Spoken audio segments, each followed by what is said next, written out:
I bow to all the seekers of truth.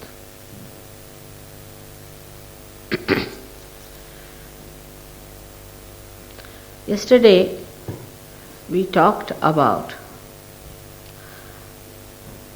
the power that lies within us, which is the power of the Holy Ghost, and which has to give us the self-realization. Now one may say that we have never heard about such a thing. It's a very new idea. But this is the knowledge of the roots. In the West, we have the knowledge of the tree. And somebody must also have the knowledge of the roots.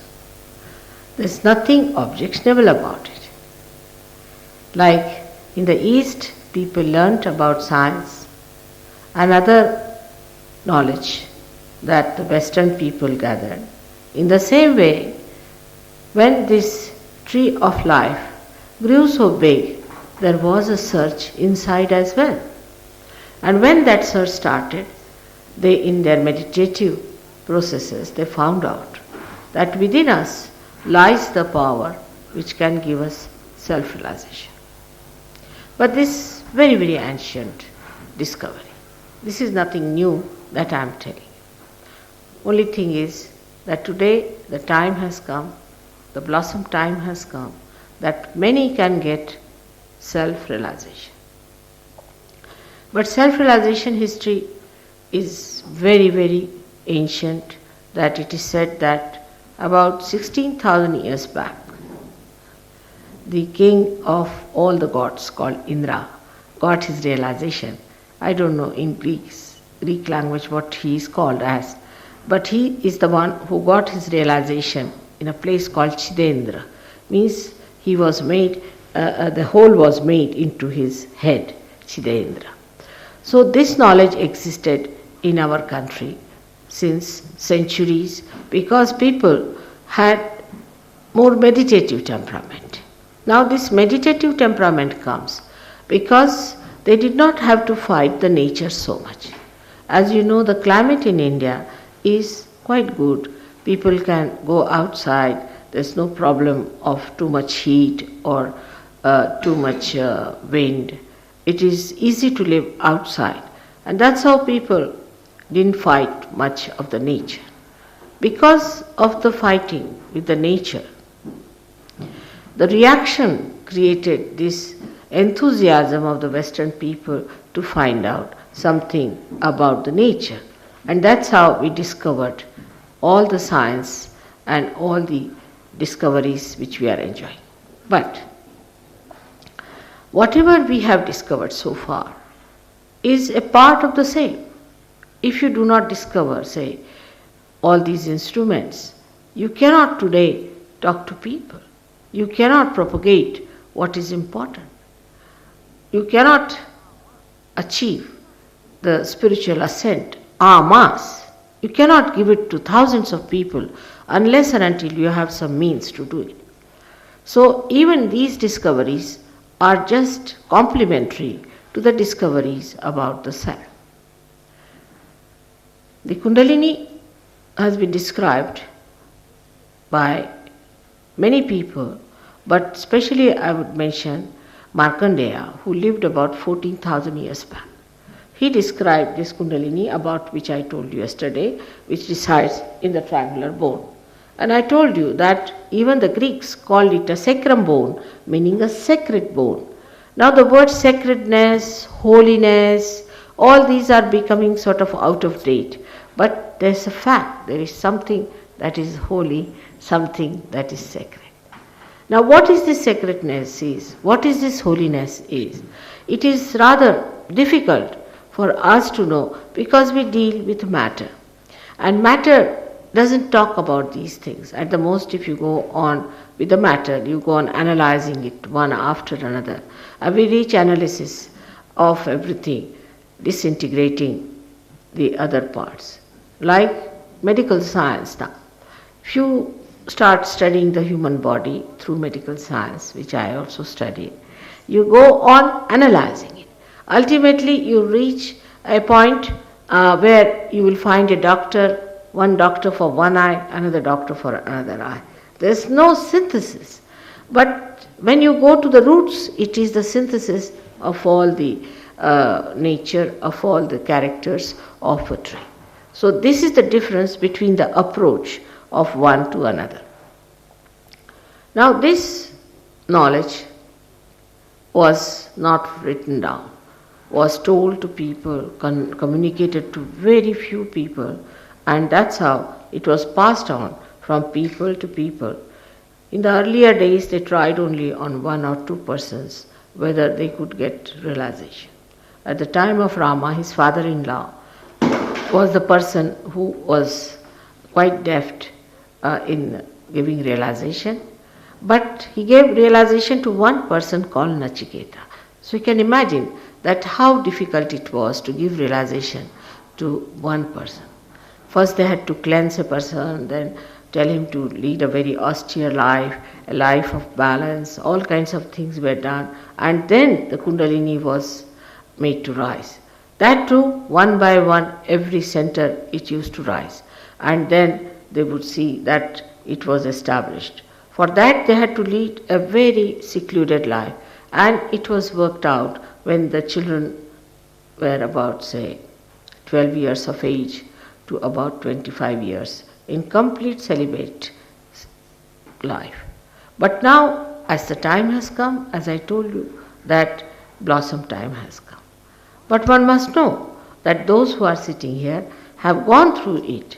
It is not a new thing that you have come here. You are already ready for it, and that's how you are going to get it. Only in this lifetime, in these modern times, we have committed some mistakes. Because we were cut off from the knowledge of the roots. And suddenly we became modern. And in this modernism, we started understanding everything through our mental projections. Now, mental projection can be very mythical. Supposing I project my mind and I say that I'm just now sitting in New York, I'm feeling like this and that. It's just a mental projection. Whatever we do has to be real, but mostly mental projections are mythical. And many people have done that and have been successful in life, so-called. They have made lots of money. They have put their mental projections to this, mental projections to that. I said, this is knowledge, this is knowledge, this is knowledge. And how are we to make out whether this is true or not? Is there any absolute method by which we can make out whether this is true or not? The reason is the absolute is nowhere to be seen. It's the relative life in which we live. Now the words like holiness or the words like sacredness and auspiciousness have lost their value because we have lost the sense of that knowledge, that sensitivity. As I told you yesterday that I went to Rome and the mayor there, just seeing my photograph, just said, oh, this is divinity. And he helped us so much. But the thing that has acted in him is that sensitive temperament which they have retained somehow or other, or it existed within him. But we have to understand that every matter has a kind of coefficients by which it can tell you whether it is sacred or not, which is holy or not. Like in India, we say that if this place is holy. Now, how do we say this is a holy place? How do we understand this is a holy place? Because a person who is a realized soul, who may not be a rich man, he may be a poor man, he might be just a ascetic, he may be a married man, but a realized soul is a category, is a state of mind, if he has, he can feel the divine vibrations from that place and can say, oh, this is a holy place. I'll give an instance. In Rahuri is a place called as Musalwadi, and that place they have got a huge big lake, and that lake was to be put into proper channel, so they thought make a big bund on it. So they tried to make an English bund. It is about 50-60 years back, an English engineer tried to make a bund there. And at a point, he found he could not build anything. The thing that he built used to fall down. Again he used to build something, used to fall down. So he was surprised. Then one Muslim fakir, as we call them, a realized soul, came that way. He said, oh, this place, you leave it. This is a holy place. You cannot do anything. You better leave it alone. So they went round that place. Can you imagine a bund going straight like this, and the place is like that. So when I went to that place, they asked me, Mother, we would like you to see if it is a holy place. I took some of the Sahajogis who are sitting here, and when we went there, we found it was emitting cool breeze from that place. You could feel it. All of us could feel it. Now, it is something, a miracle for people to think that how this can give cool breeze. Now, as you know, that the spiritual touch of anything starts emitting vibrations. There's another example I'll give you. When I went to Kashmir once, and we were driving along a road, and I just felt tremendous vibrations coming from somewhere. So I asked the driver, I said, is there a temple here or something? He said, no, it's all wilderness. I said, all right, let's go the way the vibrations are coming. So we went to a place of complete wilderness and passed through that. And then we saw some poor people living there, some Muslims. So I asked them, is there any temple here? They said, no, we don't have. But we have a mosque ahead. I said, what mosque is that? They said, this is Hazrat Bal. I said, Hazrat Bal? She said, there's one hair of Muhammad Sahib kept there. I caught it about 5-7 miles away from there. So we went and we saw. And I saw it was there because it was emitting vibrations. Of course, we couldn't see the hair because the hair was kept inside. Now, this is the thing we have been told even in the Bible, that whatever is created by Mother Earth or by the sky is not to be reproduced and worshipped. Now we must think what is created by the Mother Earth. We never think on those lines. We just accept whatever people give us the interpretation. But let us think what is created by the Mother Earth. This is what are the holy places created by Mother Earth. Say, for example, Stonehenge that you have here. Perhaps you do not know it's a holy thing.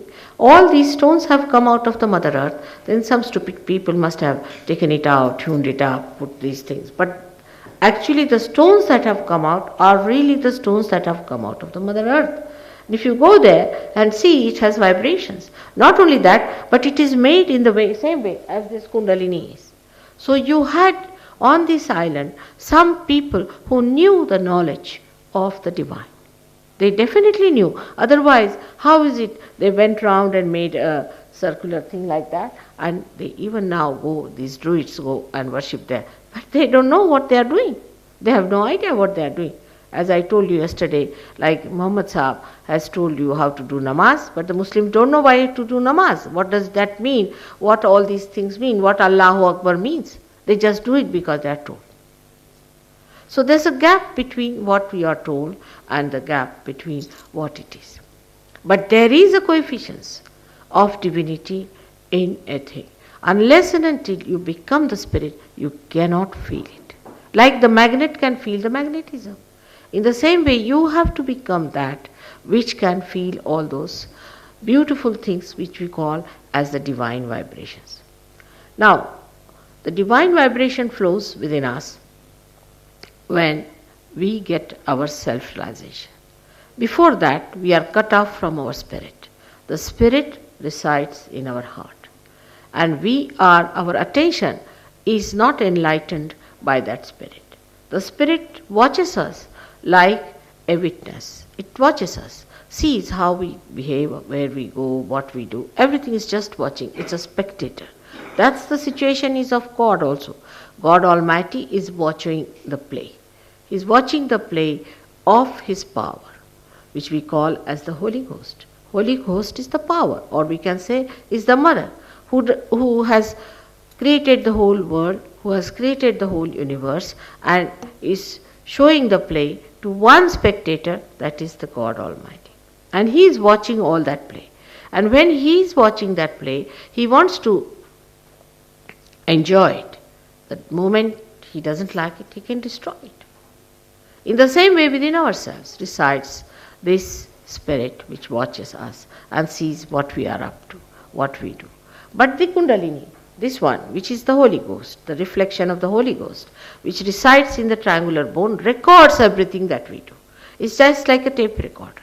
It records what we do, what have been our hankering, where have we been, what we have been doing. It's a subtler knowledge. For that we have to extend ourselves and understand that at the human level you can only go into 4 dimensions at the most, but the 4th one is also in the thinking.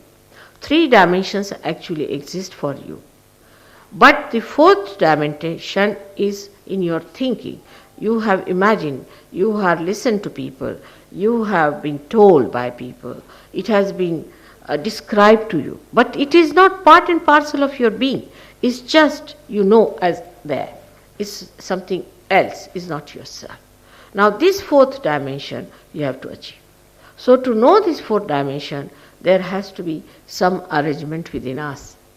If we are created for that, if we have to become the 4th dimension, there must be some arrangement within us. And this is the arrangement we have got of our subtle being, which remains working as parasympathetic nervous system.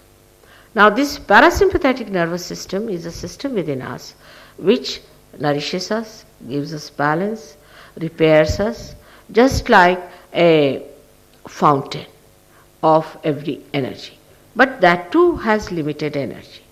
Sympathetic nervous system we use when we have any emergencies. As we run fast, we develop a very high speed and the heart can start pumping very fast.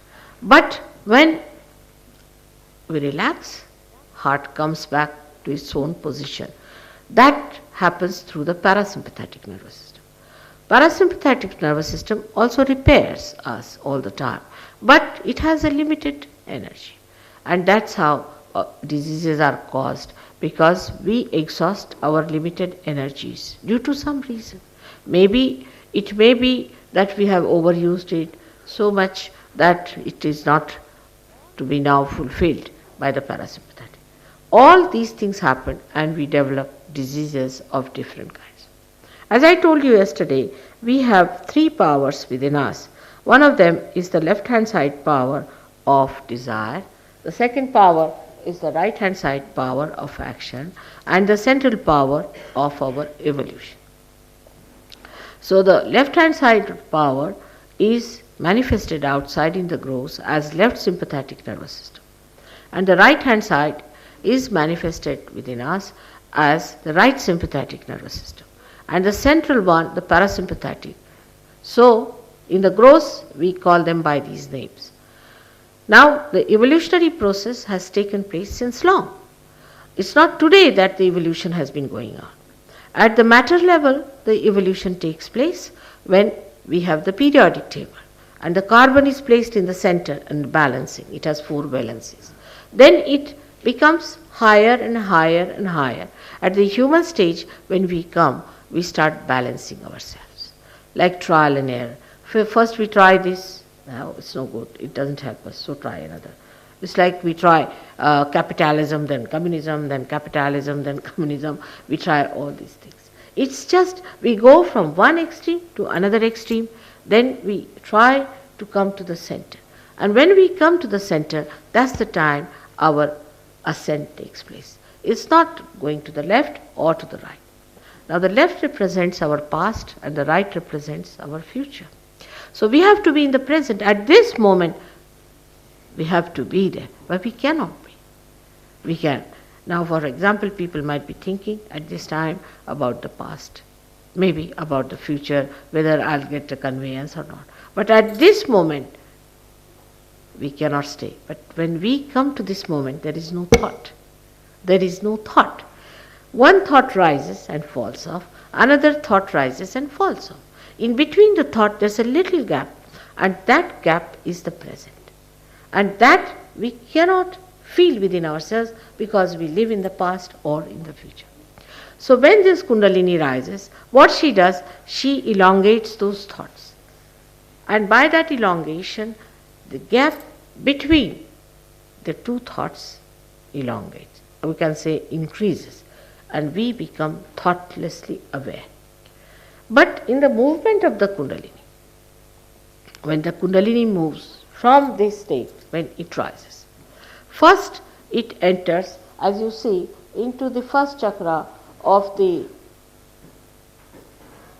this green chakra, which we can call as the Nabhi chakra.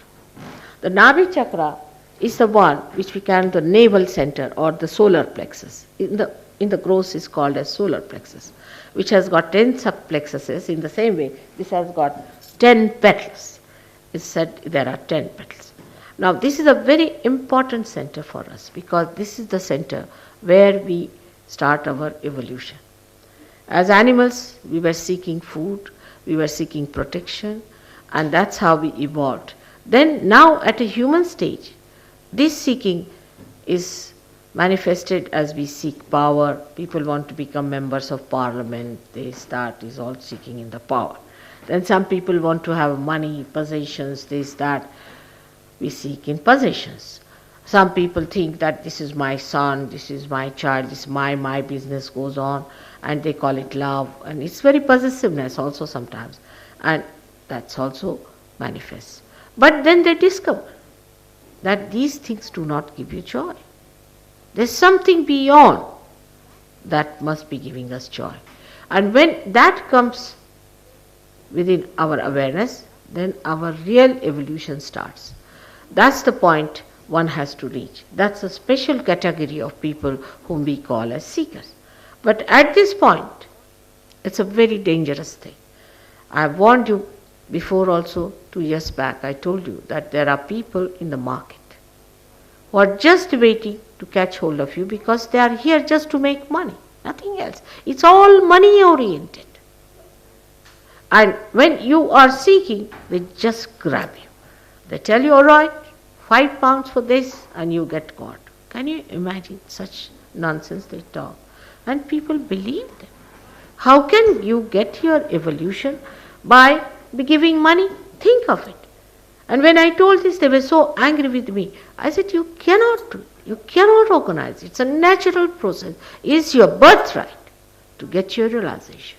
And nobody can charge you money. It's ridiculous. You are very intelligent people.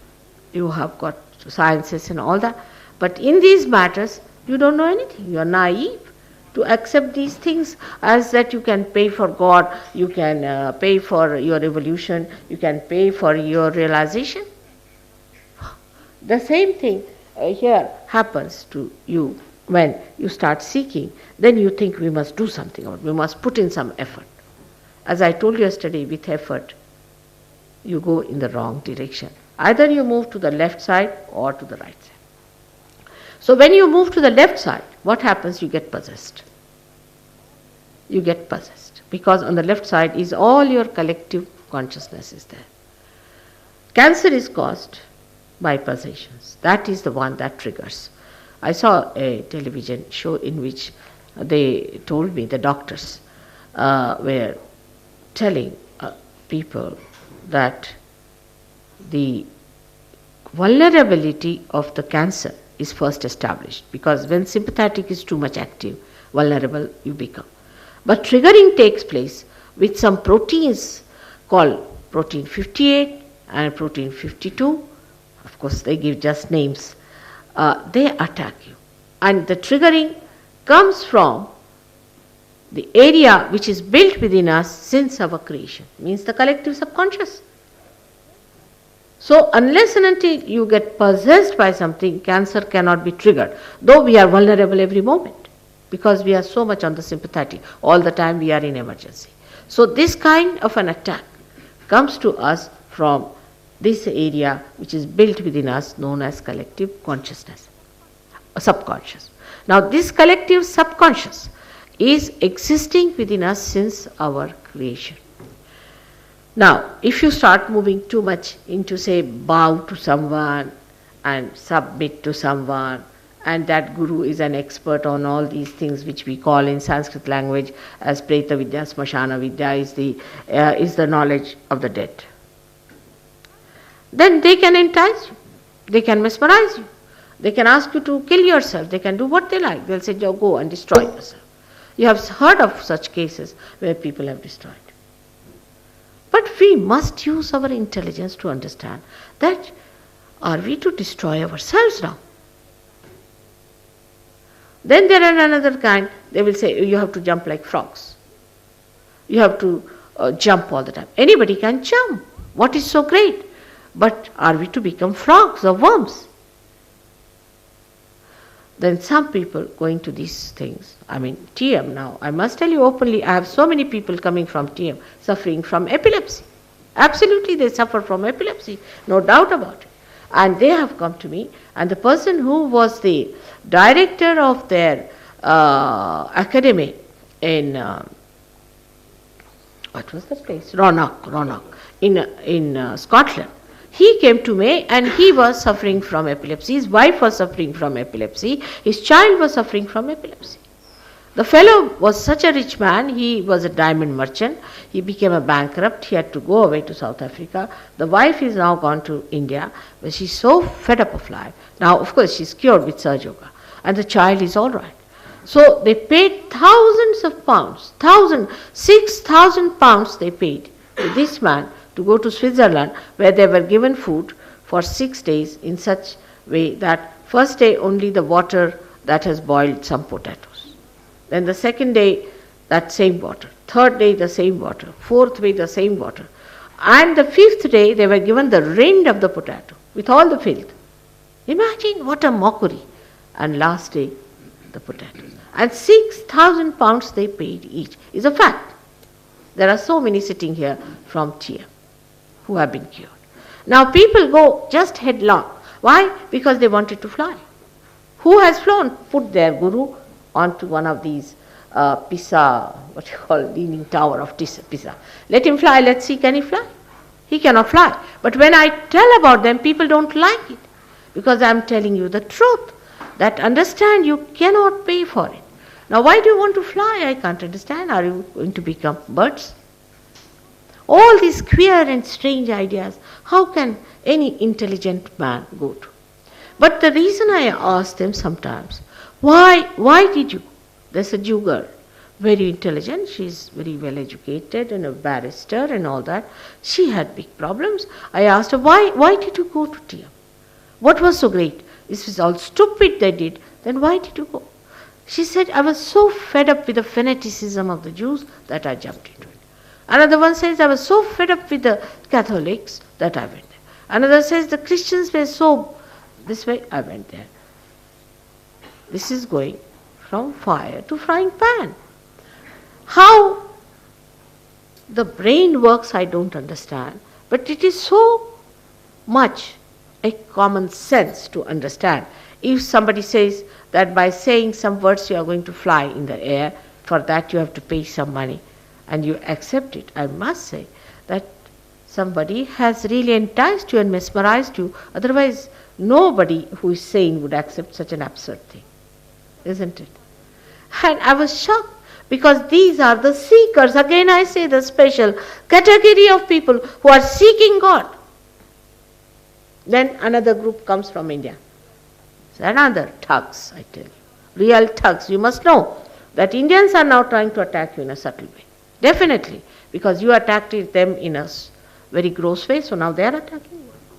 Same thing happening in America. You go and destroy them, they are not dead, they are there.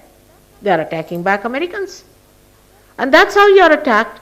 And you accept these things because, you see, they pamper your ego, perhaps. because they tell you something very intellectual, big things, and you accept. Why don't you go and find out what's happening to the people? How many people have gone to the lunatic asylum? And they have money. They have so much money, they can hush up anything. There was one fellow who ran away from India to America because Indians couldn't bear him. And this fellow who ran away to America, you see, a picture was made about them. What was that? Is God who ran away or something like that. That picture was shown here in the BBC. BBC showed it. We have got the tape of that. But this fellow has so much money that he purchased that picture from BBC. And now it cannot be shown to the public. I wish I could show you that picture. But in the private, in the drawing rooms, you can see. All these tricks are there. You see, so the money itself begets money. Also begets all kinds of trickeries. You gave him money, you gave them money, and they are playing money on you. One must understand that as far as God is concerned, keep money away. Anybody who asks for money is seeking money. How can he talk of God? This seeking can take you to the right side also. Like these lamas are, all these people are doing right side jobs, what we call the supraconscious jobs, the collective supraconscious. Lamas, you see, you must have known that Hitler took advice from lamas. Lamas gave them advice how to capture these spirits who are very aggressive, very ruthless, very heartless people, emotionless, and that's how he managed to entice these Germans who are still there. Even in this country or everywhere you can find these horrible aggressive spirits are hovering on people who try to destroy others. So that work is still on. That play is still on. Actually, I must say, in the West, people are so naive. They have no idea about the dead. What happens about the dead, they don't know. And they play about. For example, to have all the dead bodies in the church is very dangerous for children. Special care must be taken when you take your children to the cemetery. It's very dangerous. I mean, Indian churches don't have anything like that. No Indian would tolerate a nonsense like that, to walk on the graves. Imagine, a lady came here to see the cathedral. They took her around. She's walking like this. I said, why? You see, all dead are lying here. How to walk on top of that? We have no idea as to how this dead acts. And all these diseases are so common in this country or in the West are because we have not paid any attention to keep out the dead. Now this knowledge was not with you. That's why they took advantage of you. They came down here upon you and enticed you. And this enticement is so subtle that you can make it out. Then in India we grow all kinds of drugs. All kinds of drugs. I've never seen any drug all my life, nor do I know one person who is an Indian who takes drugs. Can you imagine? But here the drugs have crawled into you. How? Because these people have introduced, and the dead, those dead who want drugs wanted to drink. Even alcoholism, if you go maximum to that side, can take you to that kind of enticement. Alcoholism can be cured by Sahaja Yoga because it's a spirit that is drinking. It's not that you are drinking. Like I had a lady from Cuba, a thin, little petite lady, and her husband told me she can take one bottle of whiskey neat. I said, she looks such a little thing, how can she take one bottle? Yes, she does. So I asked her, I put a bandhan as we call it on her, and I saw a huge big Negro coming out of her. I asked her, did you know any Negro? She said, Mother, you see him. This is the one who drinks. Everyone blames me. Really, she said so. And now she's a cured woman. So all these extreme things, if you go to the extreme of the right, now people are jogging like mad. I mean, one should not do anything of extremes. Little bit is all right. But going like mad, everybody running fast, you'll get heart attacks. You must understand. You'll get heart attacks in no time. Wearing tight clothes to that extent, you will get varicose veins. You will develop all these troubles of your knees and all that. You must understand you should be normal people. You should keep yourself in a way that you do everything in a moderate manner. So you keep in the central path of evolution. But going to the extreme of everything is our style. We go to extremes. As Indians also go to some extremes, and you go to another extremes. We can see the French going to another extremes. Everybody is like that. They are towards the extremes. But keep a moderate life. And the one who leads a moderate life is very easy for him to get his ascent. Now the same seeking becomes the seeking of God, seeking of beyond, seeking of something higher. And that higher is the spirit. You have to become the spirit. And when you become the spirit, what happens to you? That we have to see. When you become the spirit, physically, you get all right, automatically. When you start getting the vibrations, physically you are all right. Leukemia can be cured, cancer can be cured, so many things can be cured. Why? Because the exhausted energy that is in your centers gets refilled. You get connected from here to the whole, to the subtler energy which is nourishing, which is permeated into everything, which is nourishing everything. You get in contact with that. This is the yoga. And all the time that energy is flowing within you.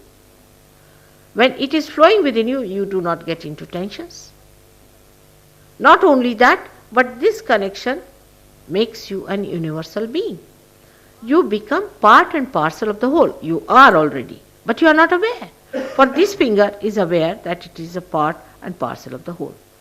But we are not aware that we are part and parcel of the whole. So what happens? That we feel, oh, we have helped this gentleman, we have helped that gentleman, we have done so much for that person. Actually, whom do you help? You help yourself. If this finger is sick and if this finger rubs it, is it helping anyone? In the same way in Sahaja Yoga, we are not helping anyone, we are helping ourselves. Because it just flows to that area which requires help. That's how. But you become collectively conscious. You start feeling where you are lacking that vitality. In what center you lack it? On your fingertips. As I told you, that English language has a beautiful sentence called fingertips. So on your fingertips, you can feel it, what is lacking in another person. Then the compassion flows. You become the compassion. You don't have to say, oh, I am so compassionate. Well, you are compassionate. But it is a compassion that starts flowing. And when it starts flowing, you enjoy. You don't say, I do it. You say, it goes, it comes. You start talking in a third person. The word I goes away. I believe, it doesn't. Then we say, we believe. Because we are not alone. We are so many. How can we say I? Who is the I? I is lost in we. The energy flows to another person without any difficulty. But inside yourself, the peace, the joy that you feel. The attention is so enlightened that you pay attention to anyone and the person feels all right.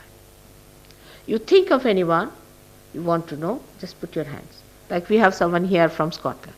He was one of the first few who got realization and very great intellectual. So he started doubting. He thought, how can it be sitting down here, I can feel something. I said, all right, what do you want to know about? He said, my father has not telephoned for some time. I would like to know. I said, all right, you put your hands like this and try to find out how is your father. Very gross level it is. So he put his hand. He said, Mother, I'm getting a burning hair. What does that mean? I said, it means that your father has a very, very bad throat trouble. He said, really? I said, yes. These are all your father's centers. And this center is for the throat. So he telephoned, very bad bronchitis. This is the word I used. And he telephoned to his house and his mother answered.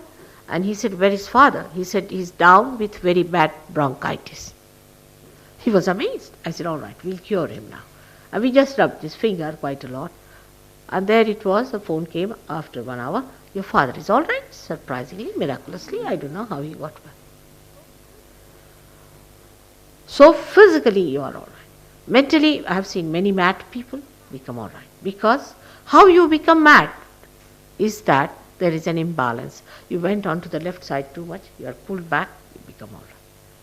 Then emotionally, you develop a balance. You see, all the time we say, my, this is my sister. Till we discover that she's a snake in the grass. She's my sister, she's my my wife, she is my father, but then you see them in their real way. For example, maybe your own sister may be a snake in the grass, and maybe your husband may be a gem of a person. But how do you know? How do you know that this person is like that or that? On your vibrations you can see. Same thing you can ask about these gurus who have come. You ask just a question, what do you think of this guru?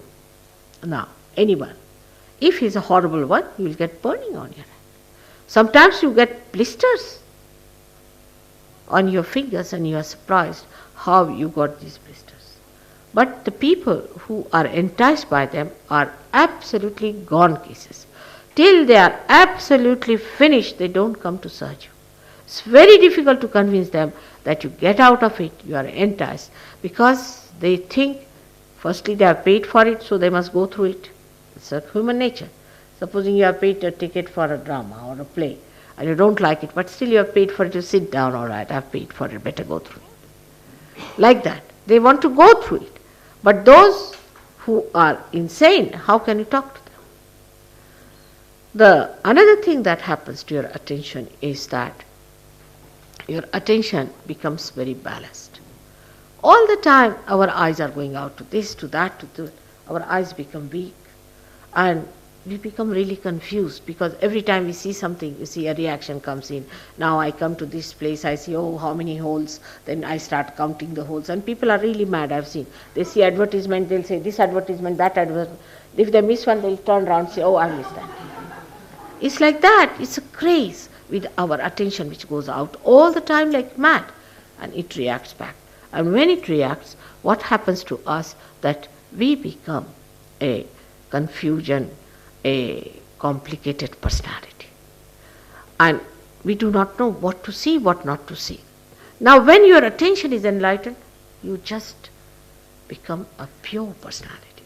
Your eyes become pure. You just see purity. You can't see impure things. If you see something impure, you feel horrible. You don't want to do it. Like our awareness gets that purity.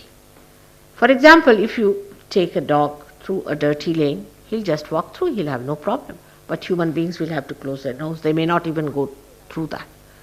But after realization, you know what is sin, what is not sin.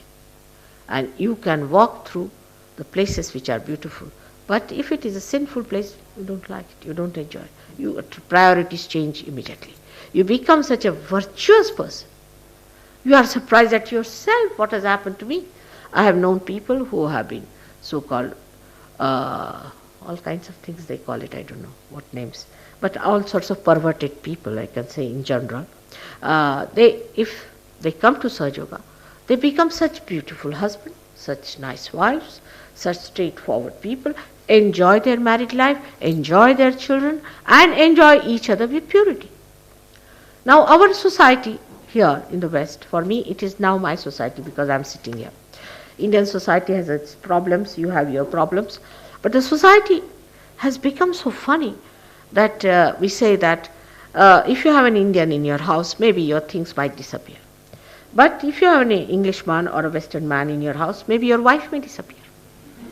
It's a dangerous thing. And nobody minds it. It's love, you see. Any nonsense is love. You spoil anybody's daughter, anything, is love. All wrong ideas. See, if there's purity, say, everybody is a sister or a brother or a mother, a pure relationship, the life becomes so much easier. You don't know. Sahajogis are like that. They travel thousands. This time they went to Switzerland. We had one program there, a seminar.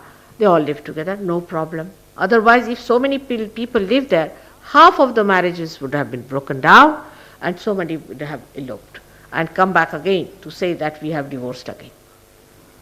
This madness of divorce has come because our ideas have confused us. We are confused. There is no purity. If a pure person like that even looks at such a person, he becomes pure. Like Mary Magdalene, when she was blessed with Christ, she became a pure woman. So the purity has to be brought in the society. If you have to save this society, you have to purify yourself. Every individual has to purify oneself. Now they say this is freedom. This is license. This is not freedom. Freedom is where there is purity. Without purity, there is no freedom. Is abandonment.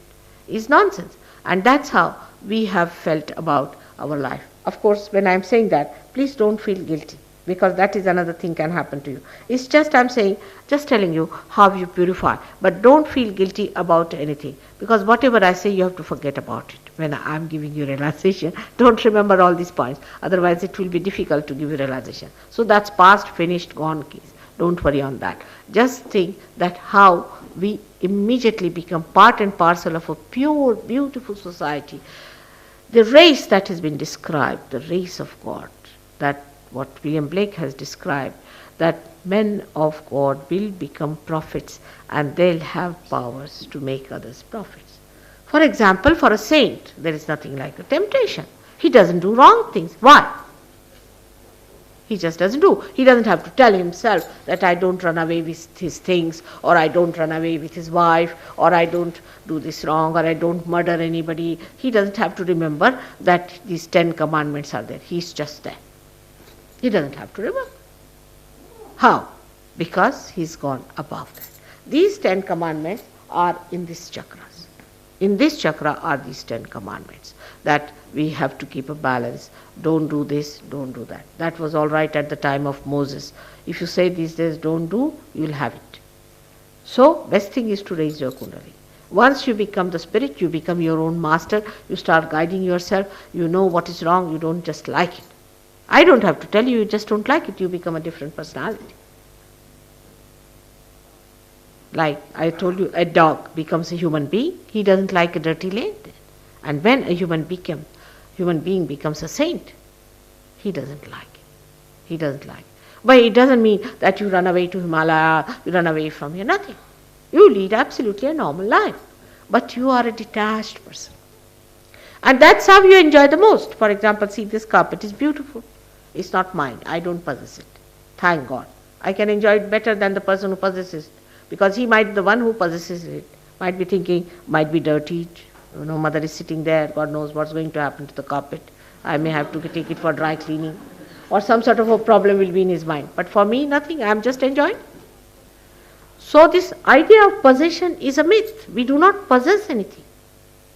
It's a myth created by human beings. You see, they have a registration office where they put it, this belongs to this person. But can we carry it with us when we die? It's all outside. And that's how we understand. And then we understand something very, very beautiful about matter. That the matter is for giving others. Matter is to express our feelings to others. And you become generosity. And generosity has its own blessings. I enjoy my generosity very much, but sometimes, I feel generosity gives a problem to me because I open one door to give and 10 doors are open to give me. Now I don't know where to keep them, you see, it's very difficult. Now we had a big house. Now my husband is saying, you better have another big house. I said, why? He said, these things what to do every day. You see, you are having from 10 doors while you are giving from one door. Now, if I open 10 doors, there will be 20 doors open. Generosity fills you completely. You are not at all in need of anything. You try that. Open your heart. You have to open your heart. People don't open their heart. They are so frightened. They'll open a chink and see, who's that? Oh, I see. It may be raining. It may be a snowy day. A lady might be standing with a perambulator and a child would be inside that, but she'll be afraid to see from a chink. Who is going to invade you? Who can destroy you? Who can destroy your spirit? Just enjoy your generosity. see how you will have everything. I'll give you a very small example of this in my own lifetime. I've been like this all my life, and my husband had problems and my family had problems because of this. One day I was just sitting outside and knitting something when I saw a lady coming down with two other men, and she said, "We are refugees from Punjab, we have no place to live in." And I had a huge house because my father was member of the parliament and he had a huge house of his own. So I said, "All right, there's a room here, you come along and settle down." And I didn't ask who they were, what they were doing. I said, "It's an outside room, let them stay there." They stayed. Then my brother came in. You see, he is now a minister. You see, very careful man. And my husband came in. And my brother screwed into his brain that this is wrong. We don't know. These may be thieves. These may be these. And my sister always does like that. I don't know what's going to happen to us. And I said, "Whatever they are my responsibility. Now you are not going to drive them out at any cost." At that time, a war started, and people came to kill. And one of them was a Muslim. So the people came in our house and they said, "We have heard there's a Muslim staying in your house." I said, "See this? I'm a Christian, but I put on this." I said, "See, this is a mark. Now, do you believe me or not?" I said, "You better get out from me." And they went away. And the fellow was saved, you see. Now, he was a very great poet.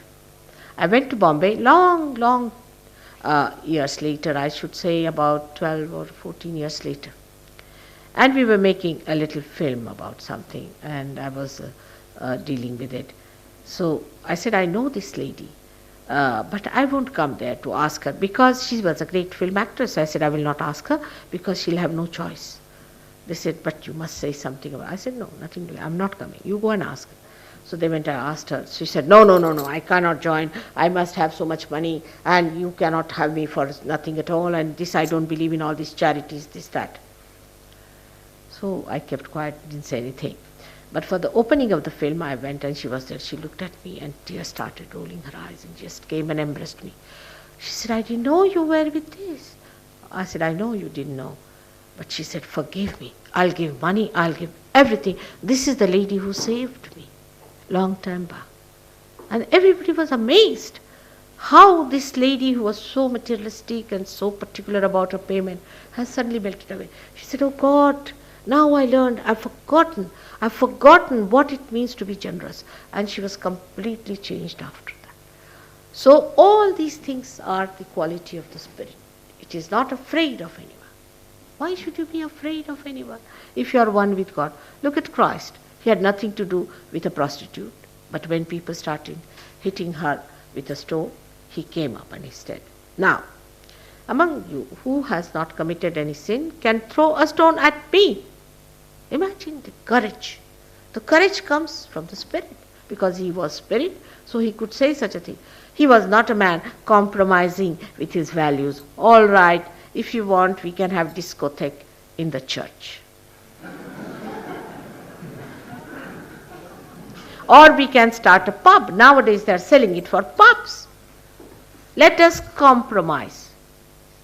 Truth cannot compromise. It does not. Compassion is different from compromise. It cannot compromise. Truth stands on its own legs. So that's what happened when Christ said that. And that happens to you. You become a strong person. You become a person who is strong but does not try to oppress others. You do not try to destroy others. You do not want to hate anyone. But what you do is to stand up on your own, to stand up for the rights of others, to stand up for something great. Like we will say Abraham Lincoln, a person like him.